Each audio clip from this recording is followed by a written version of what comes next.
Mesdames et messieurs, bonsoir et bienvenue dans l'invité de la rédaction. Le livre, un point entre les cultures et les générations.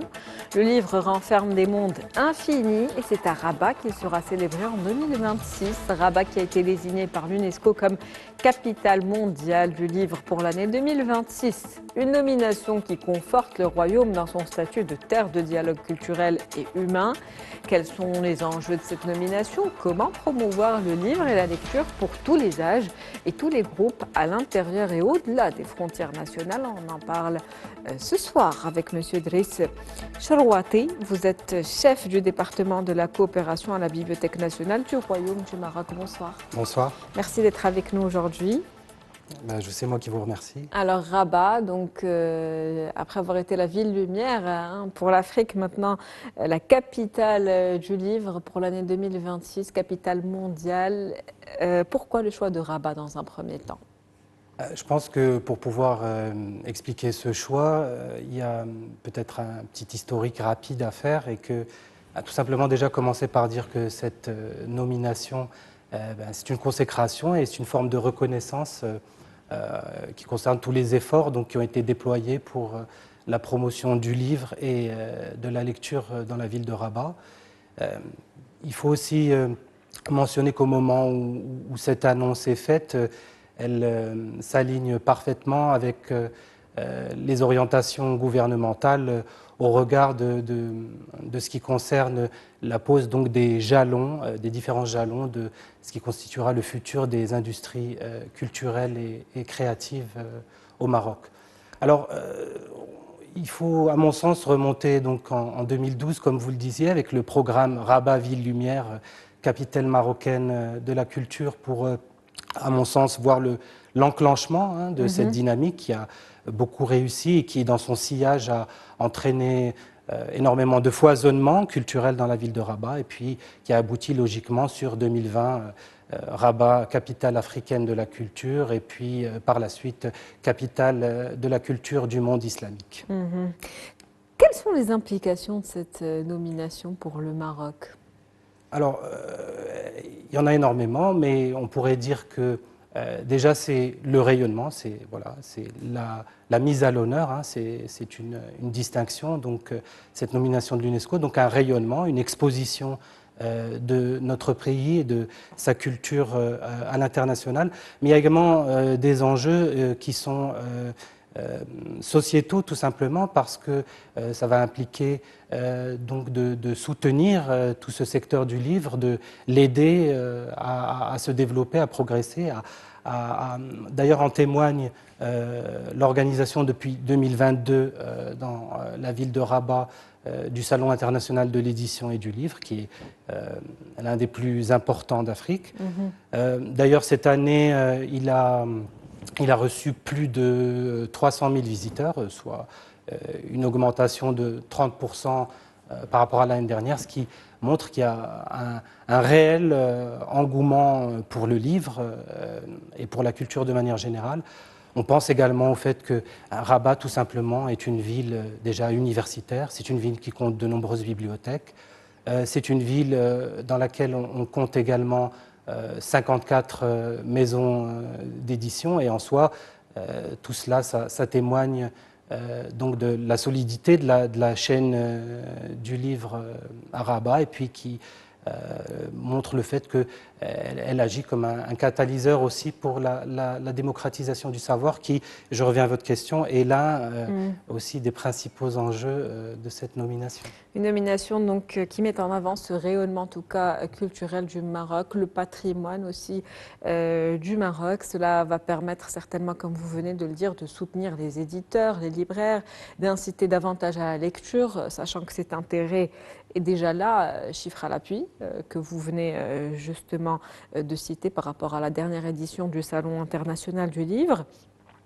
Pour l'année 2026, quelle programmation, quel programme est prévu? Quelles sont les attentes? Je suppose que ce programme doit être actuellement en cours d'élaboration, mais quelles sont les attentes et à quoi doit-on s'attendre? Alors oui, comme vous le dites exactement, l'annonce vient d'être faite, mais ça fait déjà un moment qu'on travaille sur cette programmation. Et je pourrais vous dire que Déjà, cette programmation, elle va suivre plusieurs lignes directrices. La première étant que, bien sûr, l'industrie du livre, qui est une industrie culturelle, donc consolider l'industrie du livre à Rabat et donc forcément a fortiori au Maroc en tant que l'un des piliers fondamentaux des industries culturelles et créatives au Maroc. Le second axe, ça va être justement la place de la lecture et donc reconnaître en fait la place de la lecture comme facteur clé et facteur de réussite dans notre nouveau modèle de développement. Et puis par ailleurs, il y a tout ce qui concerne la mise en avant de l'identité, en fait de la diversité culturelle au Maroc et donc qui passe par l'intégration des différentes composantes de notre identité nationale. Quelle place justement occupe aujourd'hui la lecture dans l'esprit des Marocains? Alors, je pense que c'est assez difficile de répondre comme ça à haut niveau et je pense qu'il y a déjà des différentes tranches d'âge et qui ont des comportements différents vis-à-vis du livre. Par exemple, aujourd'hui, on sait très bien que les jeunes, quand ils consomment de l'écrit, auront plus tendance à le faire via des écrans ou des tablettes, alors que d'autres générations préféreront toujours le livre physique. On va en parler de cette transition numérique tout à l'heure. Mais aujourd'hui, vous qui êtes dans le domaine, quel rôle jouent aujourd'hui les bibliothèques, les médiathèques dans ce projet de rayonnement culturel, ce projet qui est prévu pour 2026, celui donc, de Rabat, capitale mondiale du livre? Alors, nous, on a un rôle un petit peu particulier parce qu'il y a bien sûr le monde de l'édition. Donc, en tant que bibliothèque nationale, il y a d'une part le rôle central que nous jouons dans le monde de l'édition, puisque nous attribuons ce qu'on appelle les numéros de dépôt légal, qui sont nécessaires pour toute publication au Maroc. Et nous attribuons également tout ce qu'on appelle la numérotation internationale, donc les ISBN pour les ouvrages, donc les monographies, et ISSN pour les publications en série, comme les revues. Donc ça, c'est un petit peu notre rôle institutionnel dans le monde de l'édition. Après, il y a notre rôle de bibliothèque de recherche, et donc notre rôle, c'est de tous ces étudiants à partir du baccalauréat ou en second cycle ou en troisième cycle. Donc notre but est de les amener à rencontrer donc, la ressource bibliographique. Donc, il s'agit, nous, de prendre beaucoup de soin à choisir ce que nous achetons, d'accompagner finalement ces publics qui se présentent à la bibliothèque, qui ont des besoins, qui ont des attentes. Et nous les servons de différentes manières, en leur donnant bien entendu des ouvrages en accès libre, mais également des produits numériques et des bases de données dans lesquelles ils peuvent trouver tout un tas d'informations pour leur recherche. Vous jouez un petit peu ce rôle de pont entre éditeurs, lecteurs, auteurs. Est-ce qu'on peut dire que vous êtes un petit peu le pivot Tout à fait, un petit peu. On a également, et c'est à préciser, parce que le livre, on parle du livre, le livre ce n'est pas seulement le livre qu'on trouve en librairie, mais c'est aussi le livre patrimonial, ça peut être le livre rare, qui est une édition par exemple du début du siècle qui n'est plus édité, donc c'est un livre rare. Et qu'on aura l'occasion de découvrir au cours d'une exposition que vous proposez par exemple. Tout à fait, il y a encore plus rare que ça, nous avons aussi les manuscrits marocains, donc qui sont des livres qui ont été écrits il y a plusieurs siècles et qui sont de véritables trésors qu'on expose régulièrement. Et comment vous adaptez-vous aujourd'hui aux besoins des lecteurs, de ces étudiants, on va dire principalement, que vous recevez?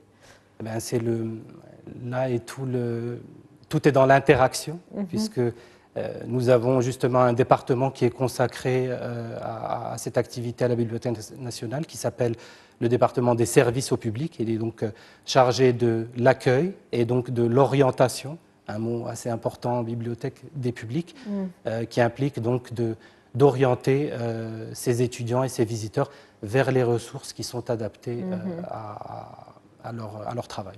Alors la lecture, on le sait, elle contribue à l'éducation, la citoyenneté, l'inclusion sociale. Elle a un rôle important aujourd'hui, en tout cas dans la société. Quels sont les défis auxquels est confronté aujourd'hui le livre, et notamment à l'ère du numérique, pour revenir à ce que vous disiez tout à l'heure? Alors, à terme, je pense que toute cette initiative, elle vise donc voilà, à encore améliorer le statut du livre à Rabat. Donc à terme, c'est la création d'une société, je mets des guillemets, lectrice, donc constituée de lecteurs, notamment les jeunes. Effectivement, il y a plusieurs défis qui sont liés à ça. D'une part, je pense qu'il y a des choses à revoir en termes de proximité culturelle, ce qui implique la création de nouvelles bibliothèques publiques pour être au plus proche du citoyen, étant donné que ces bibliothèques, elles demeurent le pivot de la formation continue des citoyens. Là, c'est pour l'éveil, justement, Ouais. des citoyens ou de l'intérêt des citoyens vers la lecture dès le plus jeune âge. C'est ça. Et il y a aussi, parce que vous savez, il y a aussi la question de l'égalité des chances qui malheureusement n'est pas la même au départ pour tous les citoyens. Donc il y a aussi tout cet aspect de l'inclusion. Donc l'accessibilité. voilà, il y a tout un volet donc, de cette programmation qui va concerner aussi le soutien et la consolidation de tous les programmes de lutte. C'est très important contre l'analphabétisme et l'illettrisme. Et notamment tout ce qui concerne le soutien et l'accompagnement des lauréats de ce genre de programme. Et comment maintenir justement cet élan qui va être en tout cas mis en place ou suscité lors de cette année 2026 après? Je pense que quelque part c'est un élan qui va se maintenir de lui-même. Je pense que on a pu voir récemment. Je parle par exemple du ministère de la Culture, qui est notre ministère de tutelle, qui a fait énormément d'efforts en termes de communication et de programmation pour justement créer ces dynamiques qui fait en sorte que les différents acteurs puissent se rencontrer, puissent dialoguer, puissent échanger, puissent être partenaires sur différents... Donc je pense qu'il y a une dynamique qui est positive. Et je pense que cette dynamique, c'est une dynamique de décision, hein, de décision un peu politique. Et je pense que tant que cette dynamique demeurera, on n'a pas à s'en faire pour la suite. Merci à vous, Monsieur Driss Cherouati. Je rappelle que vous êtes chef du département de la coopération à la Bibliothèque nationale du Royaume du Maroc. C'était un plaisir de vous avoir comme invité ce soir. Pareillement, et merci beaucoup de m'avoir reçu. Un plaisir. C'est la fin de l'invité de la rédaction pour ce soir. On se retrouve demain avec un nouvel invité. Très bonne soirée.